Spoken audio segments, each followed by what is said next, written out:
আসসালামু আলাইকুম, আশা করি আপনারা সবাই ভালো আছেন। তো আমাদের শিখবই একাডেমি থেকে পরিচালিত ড্রাইভিং প্রশিক্ষণ ব্যাচে আজকে হচ্ছে 6 নম্বর ক্লাস, এবং এই ক্লাসে আমরা শিখবো যে কিভাবে মোড় কাটতে হয় এবং রিভার্স কিভাবে করতে হয়। এবং এইটা শেখানোর কারণ হচ্ছে যাতে রাস্তায় যখন তারা চালাবে এবং মোড় কাটতে যাবে তখন যাতে স্মুথলি করা যায়, এই জন্য আগে এটা শেখানো।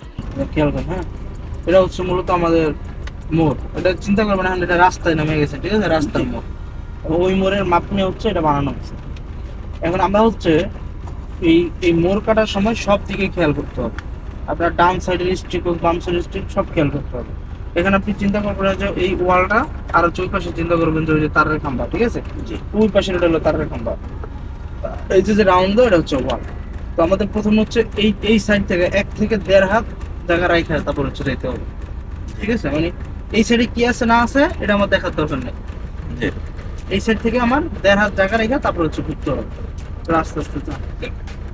এবার আমরা যখন প্রথম মোড়ে যাব, এই যে প্রথমে পরের স্ট্রিকটা থেকে তো মোড়টা শুরু হয়েছে, বুঝছেন, দ্বিতীয় স্ট্রিক পর্যন্ত কিন্তু সোজা। তো পরের স্ট্রিকে যখন মোড়টা শুরু হয়েছে তখন থেকে হচ্ছে আমরা কি করবো, কাটবো, ঠিক আছে, স্টারিং কাটবো। এখন সোজা আস্তে আস্তে না।